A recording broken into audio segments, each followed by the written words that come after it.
말씀은 사도행전 7장 37절과 38절 말씀입니다. 사도행전 7장 37절과 38절, 우리 신약성경으로 198면에 있습니다. 제 말씀을 읽어드리겠습니다. 이스라엘 자손에 대하여 하나님이 너희 형제 가운데서 나와 같은 선지자를 세우리라 하던 자가 곧 이 모세라.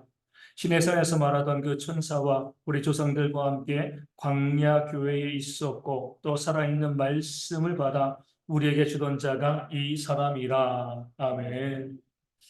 지금 계속해서 스데반은요, 공회에서 말씀을 증거하고 있습니다. 이 공회에 있는 사람들이 스데반을 죽이기 위해서 데리고 와서 그를 세워놓고요, 그를 신문하는 과정 가운데 스데반이 자기 변호를 하는 거죠.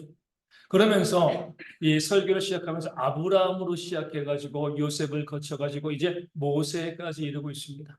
아브라함 따로 요셉 따로 모세 따로 이렇게 따로 설명한 것이 아니고 이 스데반이 이 아브라함과 요셉과 또 모세를 설교하고 말씀을 증거할 때 가장 중점적으로 바라보는 인물이 있었습니다. 누구일까요? 아브라함과 요셉과 모세 중에서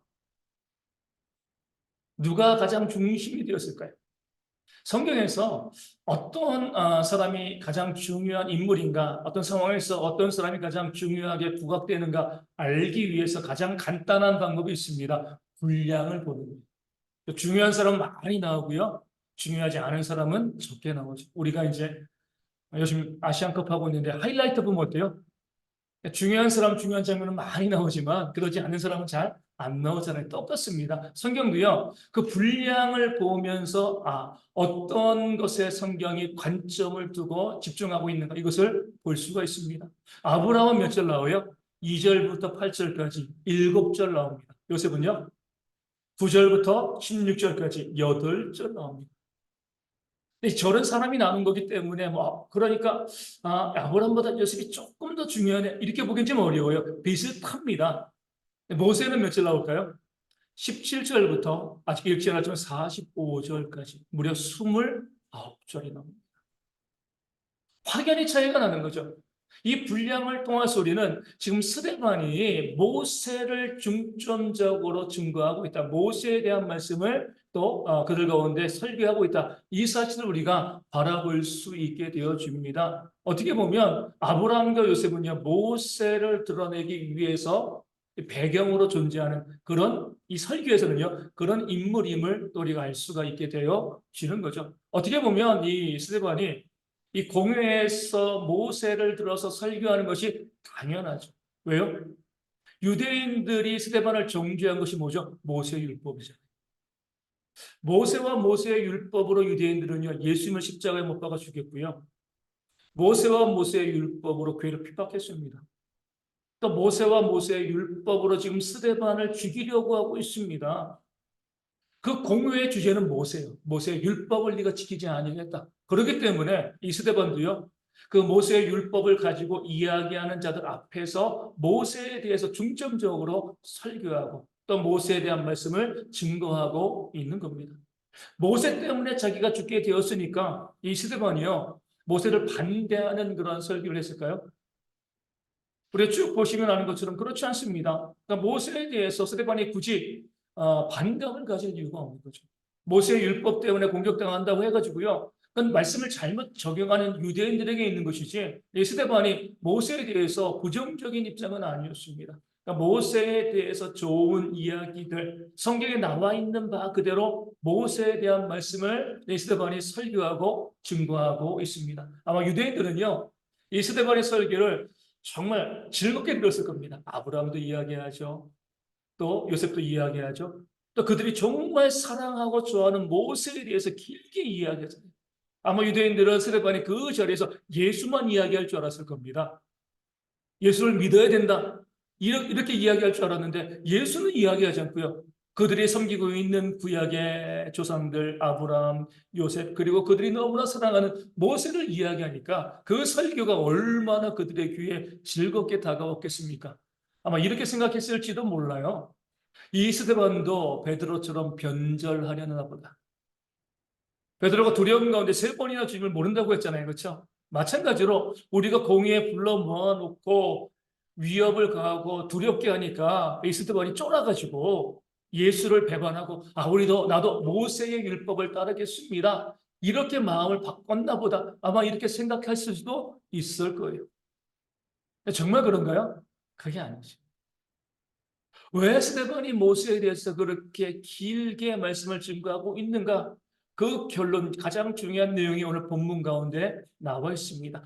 신명기에 있는 모세의 말씀을 가지고서 다시 한번 이 모세에 대해서 결론 내리죠. 이렇게 이야기하면서 37절에 하나님이 너희 형제 가운데서 나와 같은 선지자를 세우리라 하던 자 곧 이 모세.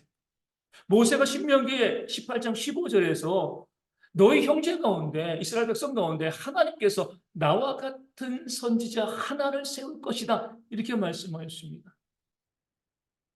그 선지자 모세와 같은 선지자가 누구인가 이것을 증거하기 위해서 그동안 모세를 쭉 설명하고요 설교하고 있었던 거죠.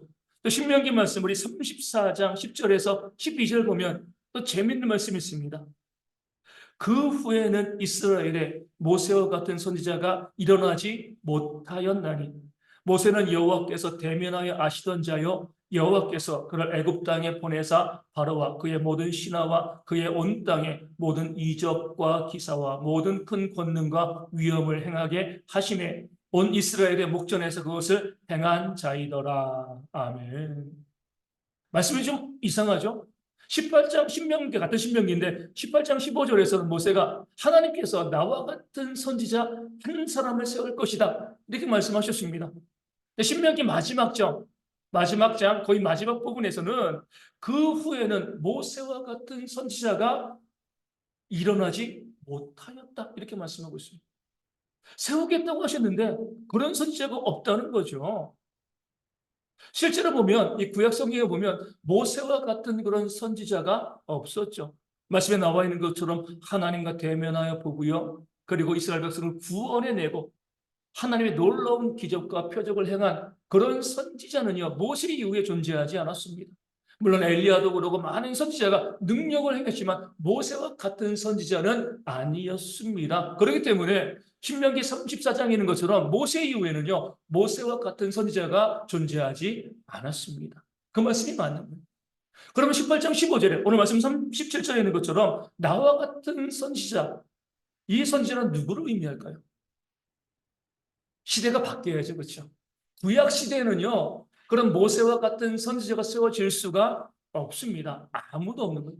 그런데 시대가 바뀌어서 신약 시대가 되어지고 이 땅 가운데 예수님이 오셔서 그 말씀을 성취하셨습니다.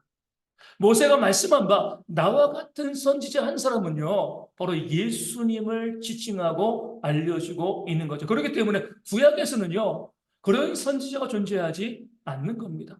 오직 신약에서 이 땅에 인간의 몸을 입고 오신 예수님께서 바로 모세와 같은 선지자이심을 지금 스데반은요 증거하고 설명하고 있는 겁니다. 아브라함 이야기하고요, 요셉 이야기하고 모세 이야기했습니다. 하지만 핵심은 뭐예요? 그 모세를 통해서 이 스데반이 드러내고자 하는 것은 모세가 말했잖아. 내 말이 아니야. 모세가 나와 같은 선지자 한 사람을 하나님이 세우시겠다라고 말씀하셨는데 그 선지자가 누구라고요? 바로 예수님이시다. 이 사실을 지금 선포하고 증거하고 있는 겁니다. 그러면서 그 증거로 38절에 시내산에서 말하던 그 천사와 함께 있었고 또 광야 교회와 함께 있었고 또 생명의 말씀을 받아 우리에게 주던 이 모세의 모든 모습이 예수님을 보여주고 있는 것이 아니냐 이렇게 물어보고 있는 거죠. 그 어떤 선지자도요 이 모세와 같지 않았습니다. 지금 스데반은 어떻게 보면 너무나 답답한 마음을 가지고 그들에게 말씀을 증거하고 있습니다. 유대인들은요 모세를 너무나 잘 알았습니다. 그의 인생을 잘 알았고요. 또 모세의 말씀, 모세오경, 그 신명기의 말씀 모든 말씀을요 매일 연구했거든요. 거의 다 암송했습니다. 창세기 1장 1절만 암송하잖아요. 그렇죠? 근데 유대인들은요 모세오경 전부를 다 암송하며 살았습니다. 그렇게 모세에 대해서는 전문가들이거든요. 모세가 누구인지 그 말씀이 무엇인지 너무나 잘 알고 있었는데 이 유대인들은 그 모세를 통해서 예수님을 알지 못했습니다. 모세는 분명히 나와 같은 선지자 하나, 그러니까 같은 모습을 보여주는 구약에 있는 것처럼 여호와 대면하고요, 구원하시고 또 이 기적과 능력을 행하시고 또 오늘 말씀에 있는 것처럼 광야 교회를 이끌고 생명의 말씀을 받아준 그 사람이 누구이냐? 아무리 봐도 예수님밖에 없는 거죠. 그렇다고 하면 유대인들은요, 예수님을 바라볼 때 누구를 기억해내야 돼요? 아, 저건 모세의 모습입니다. 아, 저 모세가 말한 분이 바로 예수님이시구나. 이렇게 아는 것이 지극히 당연한 건데 유대인들이 그 사실을 깨달아 알지 못한 거죠. 근데 모세를 통해서 보면은요, 모세와 예수가 얼마나 흡사한가, 유사한가 그 사실을 우리가 알 수 있습니다. 하나님께서는요, 예수님을 위해서 모세를 이 땅에 보내신 겁니다. 그러니까 예수님의 모델이 모세가 되어진 거죠. 어떻게 보면 모세가 100일째에 갈대 상자에 담겨 있던 그 모습을 우리는요, 예수님께서 구유에 누이셨던 그런 모습으로도 생각할 수가 있습니다. 약간 비약이 있지만 그렇게 우리가 유추해 나갈 수 있는 거죠. 모세가 40년간 애굽의 궁전에서 왕자로 살았잖아요. 모든 영화와 부귀를 누리다가 40세 되었을 때에 그것을 다 버리고요, 자기 백성을 위해서 그 백성의 모습으로 돌아갔습니다. 이것이 무엇을 의미하죠? 성육신이잖아요. 하늘의 모든 영광을 다 버리고 자기를 비워서 종의 형체로 이 땅 가운데 오신 것. 이것이 바로 40세의 모세가 왕자의 모든 주의를 버리고요, 백성 가운데 들어간 것과 같은 모습이 되어지는 겁니다. 그 모세가 사역하기 이전에 40년간 광야에서 묵상하며 기도했잖아요. 예수님께서도 공생을 시작하기 전에 광야에서 40일간 금식하며 기도하셨습니다. 모세가 애굽에 가서 백성들을 이끌어내기 위해서 마지막 시행이 뭐예요? 유월절, 10번째 유월절 시행이잖아요. 어린 양의 피를 문설주와 문인방의 발음을 통해서 구원의 역사, 하나님의 천사가 넘어가는 그런 역사를 보여주는데 예수님께서 스스로 유월절에 어린 양으로 십자가에 달리셨습니다. 그것을 보고 믿는 자는 어때요? 그 피를 보고 믿는 자는 구원을 받는다. 모세의 모습과 똑같은 모습이 되어지는 겁니다. 모세가 광야에서 40년간 이끈 교회를, 그 백성을 광야 교회라고 성경은 말씀하고 있습니다. 예수님께서는 베드로에게 내가 이 반석 위에 내 교회를 세울 것이다. 함께 사역하시는 교회를 세우셨고요. 그리고 또 출애교회를 세우시고 그 교회를 이끌어 가시는 그런 모습을 주님께서 보여주셨습니다. 그러니까 모세와 똑같은 그런 모습이 되어지는 거죠. 그리고 모세가 시내 산에서 뭘 받았어요? 생명의 말씀, 율법의 말씀을 받아가지고 그 말씀을 백성들에게 증거해 준 것처럼 예수님께서는요, 하나님의 나라의 말씀, 그 복음을 가지고 와서 백성들에게 증거하셨습니다. 모세의 인생을 쭉 바라보고요, 그 말씀을 바라보면 예수님을 우리가 발견해낼 수밖에 없습니다. 스데반은요, 그 사실이 너무나 놀라웠거든요. 아, 모세가 신명기 18장 15절을 통해서 나와 같은 한 선지자 말씀하신 그분이 바로 예수님께 적용이 되었구나. 모세의 모든 인생이 예수님을 보여주기 위해서 모델로서 존재했구나. 이 사실을 그 스데반은요, 알고서 그 모세를 통해서 예수님을 알아갔습니다. 예수님을 만나게 되어진 거죠. 그렇다고 하면 다시 말씀드리지만 그렇게 모세를 잘 알고 있고요, 그렇게 모세의 말씀을 열심히 연구했던 유대인들도 마땅히 뭐예요? 예수님을 알아야죠. 그렇죠. 그 예수님의 모습을 보면서 아, 모세가 신명기 18장 15절에서 말씀하시던 그 선지자가 바로 이 예수님이시다. 그렇게 알고요, 예수님을 믿는 것이 지극히 당연한 겁니다. 구약과 전혀 동떨어진 인물이 아니라 이미 하나님께서 모세를 통해서 보여주시고 말씀하시고 약속하신 그 인물이 예수님이었기 때문에 당연히 알아야 되는데 유대인들은 어떻게 했습니까? 모세는 너무나 잘한다라고 하면서 모세의 전문가라고 이야기하면서 실제로 예수님은 모르고요, 오히려 예수님을 핍박하고 십자가에 못 박아 죽였고요, 광야 교회와 같은 그런 초대 교회를 핍박했고요, 생명의 말씀을요, 율법으로 지금 공격하고 있는 그런 어리석은 모습을 지금 유대인들이 보여주고 있는 겁니다. 그 스데반의 입장에서는요, 너무나 마음이 답답하고 힘든 거예요. 너희가 왜 예수님을 몰라? 당연히 모세를 알면, 성경을 봤으면 모세가 말씀하신 그 나와 같은 그 한 선지자가 예수님이라는 사실을 당연히 알아야지 왜 모르냐? 미치고 팔짝 뛰는 거죠. 그렇죠?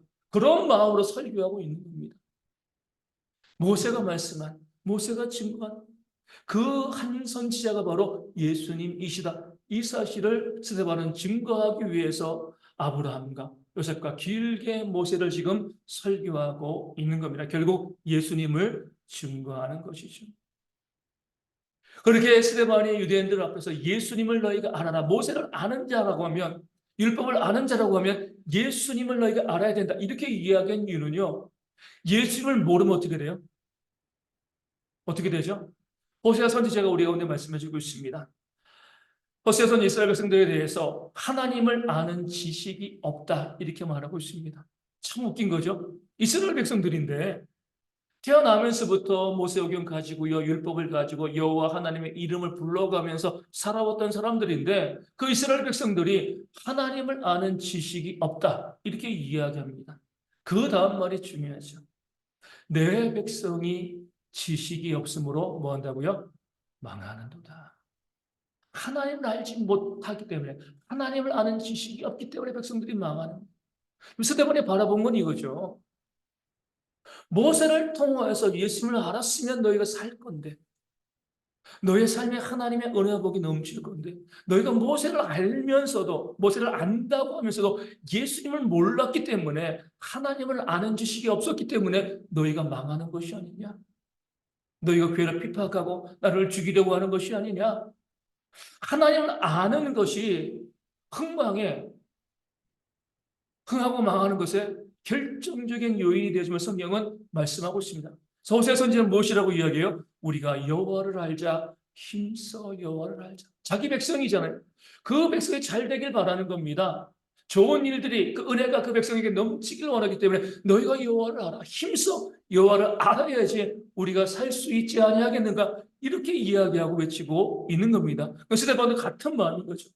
왜 모세를 아는데 왜 예수님을 몰라? 예수님을 모르기 때문에 너희가 망하는 것이 아니냐? 예수를 알라.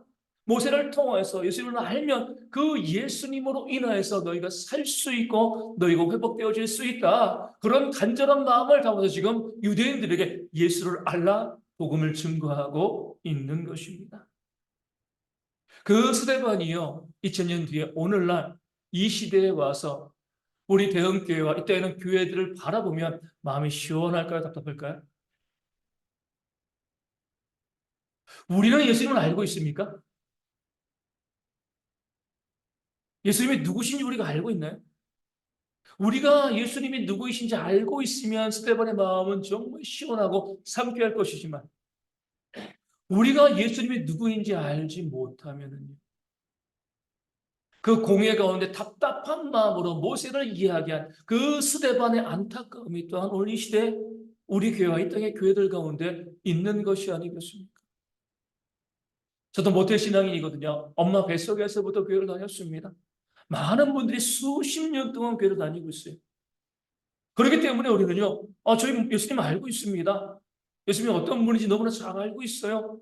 라고 이야기하고 있거든요. 그런데 정말 그것이 사실인가? 다시 말씀드리지만 호시아 선지자는요, 이스라엘 백성들에게 너희에게 너희가 하나님을 아는 지식이 없다라고 이야기했습니다. 태어나면서 죽을 때까지 그 하나님 종교 안에 있던 사람들인데 그들에게 너희가 하나님을 모른다라고 이야기한 거잖아요. 스데반은요, 공회에 있는 유대인들에게 너희가 그렇게 모세를 연구하고 그 말씀을 알면서도 왜 예수님을 모르는가? 기이한 거죠. 그런 기이하며 이 시대 교회 가운데도 벌어질 수가 있습니다. 교회 오래 다니고 심지어 목사를 할지라도요, 예수를 모르는 사람들이 있습니다. 예수님을 아시나요? 이야기했을 때 당연히 알죠라고 이야기했지만 정말 예수님을 알고 있는가? 한번 우리는요, 점검해 봐야죠. 내가 정말 예수님을 알고 있는가? 내가 생각으로 나는 알고 있어. 이게 중요한 게 아니에요. 정말 내가 예수님을 알고 있는가 그렇지 아니한가 증거가 있어야죠. 그렇죠? 어떤 증거가 있어요? 네 가지 증거가 있는데 그중에 첫 번째가 바로 기도입니다. 기도하는 사람, 그러니까 기도의 중요성을 아는 게 아니에요. 기도를 어떻게 하는지 아는 것도 아닙니다. 내가 하루에, 일주일에 얼마나 기도하는가, 실제로 기도 시간에 있는 그런 사람이 예수님을 아는 거죠. 예수님은요, 하나님은 전능자이시고요. 원래 사랑하시잖아요. 우리 부모님들 이제 곧 명절 다가오는데 우리 자녀들에게 내가 해줄 수 있으면 모든 것 다 해주고 싶잖아요. 그렇죠? 하나님은 안 그러겠습니까? 우리를 위해서 모든 것을 다 해주고 싶어 하시는 그런 하나님이신 거예요. 그것을 알고 있다라고 하면 또 우리가 이 땅을 살아가면서 얼마나 힘듭니까? 만만하신가요? 만만하지 않잖아요.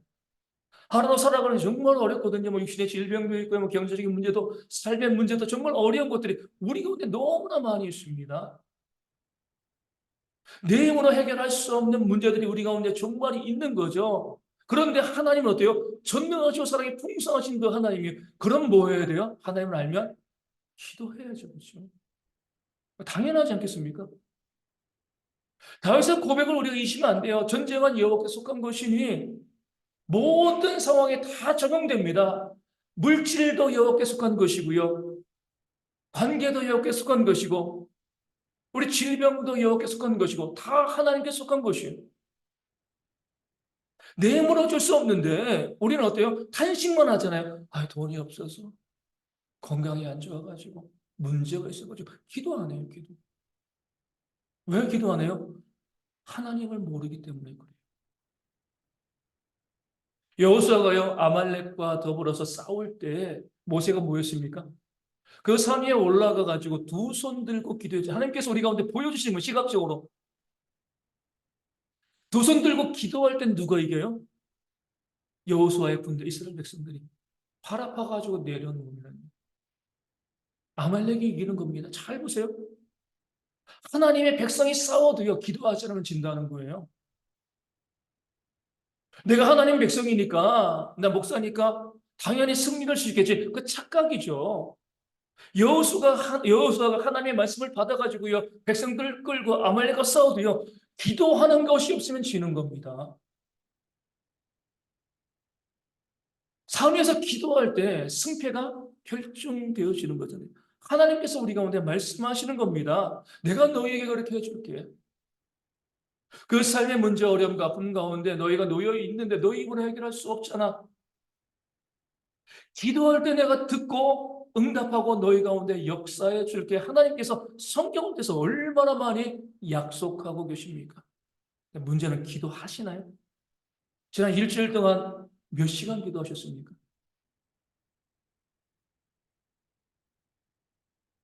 예수님을 모르는 거예요.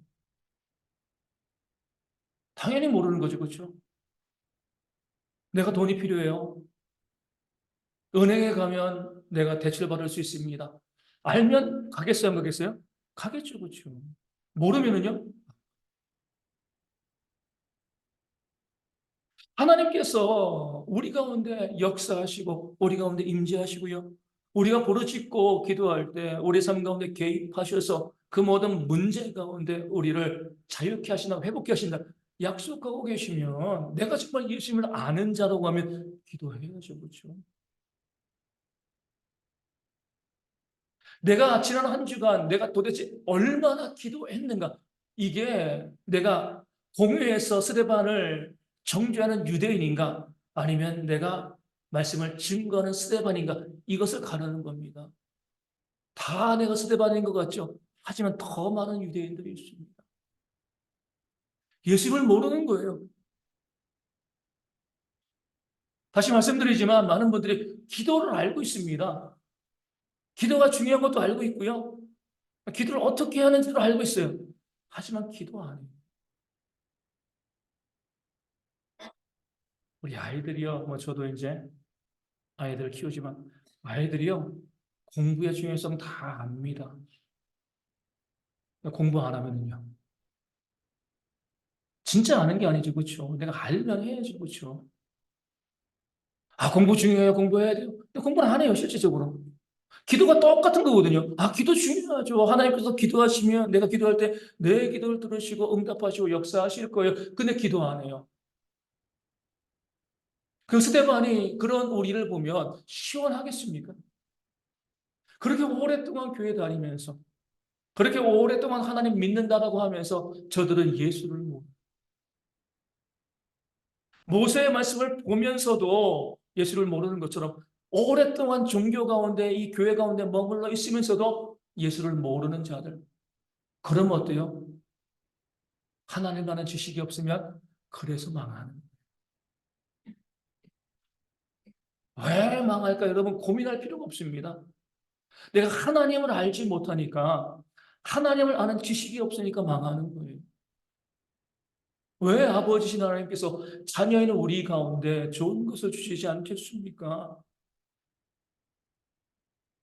내가 지난 한 주간 얼마나 기도했는가? 기도의 시간이 정말 얼마나 되었는가?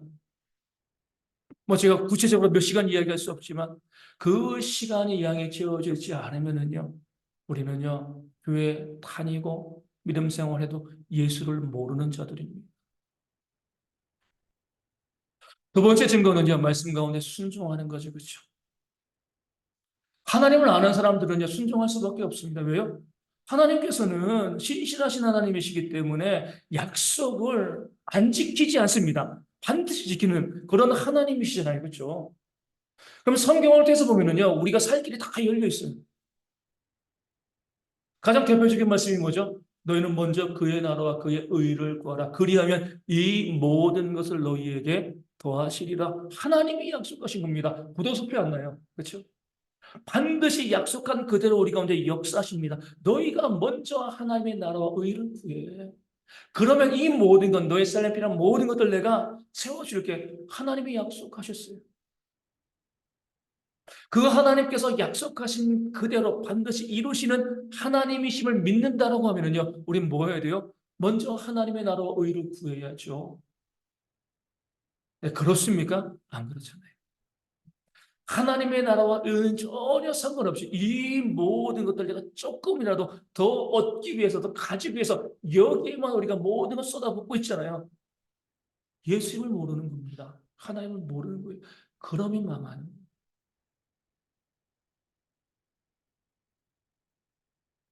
말씀을 알고요. 그 말씀대로 우리가 하나님의 말씀에 순종하는 그 삶을 살아가는 모습이 있어야지 당연히 하나님께서 그런 백성 자녀들에게 은혜와 복을 부어 주시지 않겠습니까? 세 번째 증거는요, 모이기에 힘쓰는 거죠. 예수님께서 이렇게 말씀하셨습니다. 두세 사람이 내 이름으로 모인 곳에 나도 그들 중에 있다. 주의 말씀입니다. 여기는 두세 사람 넘잖아요. 여기 누가 계신 거죠? 예수님이 계신 거죠. 우리가 육의 눈만 가지고 보시면 안 됩니다. 아, 여기 우리만 해서 그런 것이 아니라 여기에 예수님이 함께 계시는 거예요. 두세 명이라도 주의 이름으로 모이는 모든 곳에 예수님이 그곳에 함께 계시는 거죠. 예수님이 그곳에 계신다 그 사실을 알면 뭐 하셔야 돼요? 당연히 그곳에 가야죠. 우리 이제 다시 명절 이야기하고 계시지만 명절이잖아요. 내가 부모인데 자녀들이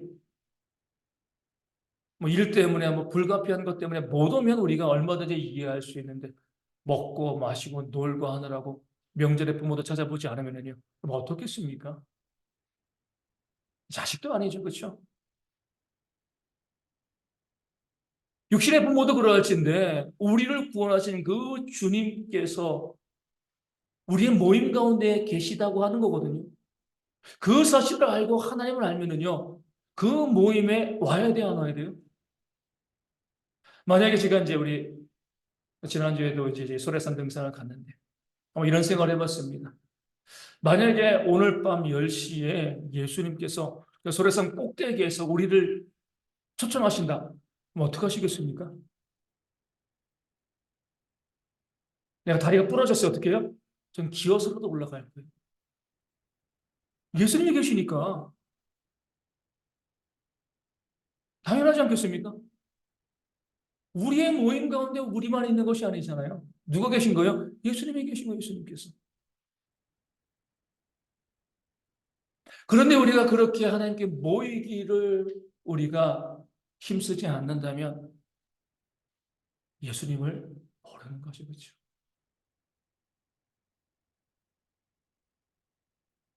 예수님께서 분명히 말씀하셨잖아요. 나를 시인하는 자, 나도 그를 시인하고, 나를 모른다 하면 나도 그를 모른다 할 것이다. 주님이 계시는데 내가 그 자리에 찾아가지 않으면 주님께서 나를 알아주실 이유가 뭐가 있습니까? 그러니까 망한다. 예수님을 모르니까 망할 수밖에 없는 거죠.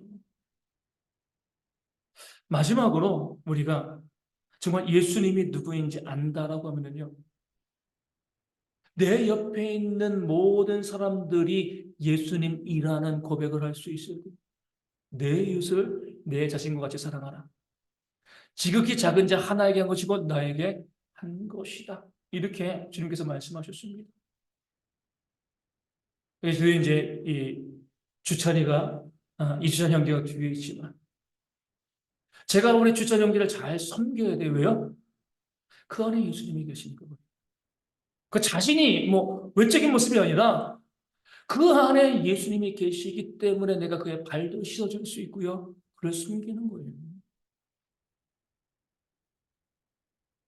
내 옆에 있는 모든 사람 안에 예수님이 계신 겁니다. 내가 내 옆에 있는 사람들에게 어떻게 내가 대하는가, 이것이요, 내가 예수님을 알고 있는가 없는가, 이것을 결정하는 거예요. 내 옆에 있는 분이 예수님이라고 하면 당연히 섬기지 않겠습니까? 그 내 옆에 있는 분이 예수님이신데 그분과 다투고요, 싸우고 삿대질하고 욕하고 비난하고 정죄하고 수군거리고 그럴 수가 있나요? 한 주간 뭐 제가 금요일에 도 말씀드렸지만 제 마음을 참 정말 아프게 하는 그런 뉴스. 오늘 아침에도 또 그 뉴스가 또 나왔어요. 어떤 70 먹은 할머니가 남편이랑 50년 결혼 생활을 이제 그만두겠다 황혼 이혼을 하려고 하시는 거예요. 뭐 그런 경우들 많이 있으니까 뭐 새삼스럽지는 않죠. 그런데 그 황혼 이혼을 하려고 하는 상대 남편이 목사님이라는 거예요, 목사님. 50년간 살아왔어요. 다른 사람들에게 정말 존경받는 그런 목사님이라는 거예요. 그런데 왜 그 사모님이잖아요? 50년간 이제 목숨 은퇴하시고 난 다음이니까 50년간 같이 살아왔는데 왜 이혼하려고 합니까? 폭행이에요, 폭행. 50년 동안 맞았대요, 목사님한테, 남편한테. 맨날 약 바르고 살았대요.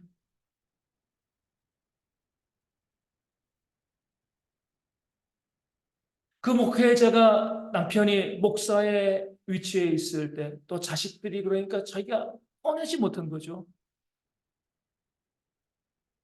그러다가 이제는 나 이렇게는 못 살겠다 싶어가지고 70 넘어가지고 그 남편에게 이혼 소송을 하는 거예요.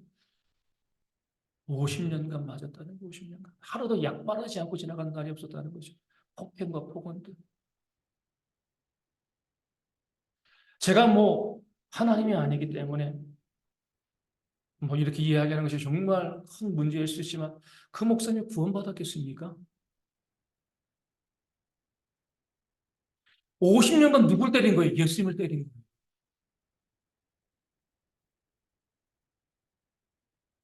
그 주님께서 말씀하셨잖아요. 지극히 작은 자 하나, 그것이 내 아내이고 남편일 수 있고 내 자녀일 수 있습니다. 내 옆에 있는 모든 사람이 예수님인데 그 예수님을 50년간 폭행하고 폭언했는데 그가 구원받을 수 있겠습니까? 아무리 밖에서 대외적으로 존경받는 목사이고요. 사람들에게 높임받는 그게 무슨 소용이 있어요? 내 옆에 있는 사람, 내가 사랑하지 못하고요. 섬겨주지 못하면 그런 예수님을 모르는 사람이에요. 그러니까 망하는.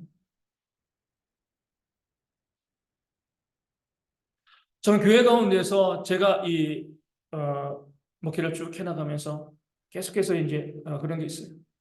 내가 목회를 하면서 가장 이 목표죠. 목회의 목표 방향. 뭐 교회가 부흥하는 거 물론 그것은 너무 좋겠지만 하나님의 은혜고 역사. 제 목회의 방향은 우리 성도님들 서로 사랑하는 그런 교회가 되었으면 좋겠다. 남부시하고 멸시하지 않고요. 비난하지 않고 정죄하지 아니하고 수군거리지 아니하고 삿대르지 않고 목소리 높이지 않고 싸우지 아니하고. 왜요? 그 사람이 다 예수님이거든요. 그렇죠? 내가 무시하고 멸시하고요, 수근거리고 비난하고 정죄하는 그 사람이 바로 예수님이다. 그렇게 예수님을 비난하고 정죄하면서 내가 구원받은 백성이다. 예수님을 모르는 거죠. 요한복음 17장 3절에 이런 말씀이 있습니다. 영생은 곧 유일하신 참 하나님과 그가 보내신 자 예수 그리스도를 아는 것이니라. 아멘. 예수를 알아야지 영생 받는 겁니다. 구원받는 거예요. 그런 측면에서 우리가 한번 살펴보셔야 됩니다. 나는 정말 예수님을 알고 있는가? 예수를 알고 있는가? 기도도 안 해요. 말씀에 순종도 하지 않아요. 모이기도 힘쓰지 아니하고요. 내 이웃 맨날 다투고 싸우고. 그리고 내가 구원받을 수 있겠습니까? 말씀드리지만 그렇게 교회 가운데 헌신하고 수고하는 그런 목회자로 할지라도 그 아내를 폭행하면 그에게 과연 영생이 있겠습니까? 그럴 수 없다고 해줘요. 호세 선지자는 그렇기 때문에 우리 가운데 우리가 여호와를 알자, 힘써 여호와를 알자 이렇게 우리 가운데 권면하고 있는 겁니다. 정말 구원받은 자로서 또 영생을 누리고 하나님께서 내게 주시는 복과 은혜를 정말 누리기를 원하신다라고 하면 예수님을 알고요. 그 아는 증거를 보여주는 그런 삶이 우리 가운데 있어야 할 줄로 믿습니다. 잘 보셔야 돼요. 왜 내가 망하고 있는가? 왜 내 주변 사람들이 망하고 있는가? 다 이유와 원인이 있고요. 성경은 이미 그것을 우리 가운데 말씀하고 알려주고 있습니다. 그럼에도 불구하고 깨달아 알지 못하면 거기엔 더 이상 희망이 없는 거죠. 하나님께서는 우리로 하여금 깨달아 알도록 이 말씀을 주신 줄로 믿습니다. 유대인들은요, 모세를 보면서도 예수님을 몰랐기 때문에 예수님을 십자가에 못 박아 죽이고요. 교회를 핍박하고 스데반을 결국 죽여버렸습니다. 그러니까 그들이 망했잖아요. 그렇죠? 교회를 많이 다니는 거, 내 직분이 있는 거, 내가 목사라는 거, 이것이 내가 예수님을 알고 있다는 증거가 아닙니다. 정말 예수님을 알고 있다는 그 증거를 보여주고요. 그것을 통하여서 이제 망하는 삶이 아니라 하나님께서 주시는 은혜와 복을 받아 누리는 그런 삶을 살아가시는 회복의 삶을 살아가시는 대형의 모든 성도 되어지기를 주님의 이름으로 축원을 드립니다. 말씀을 기억하시면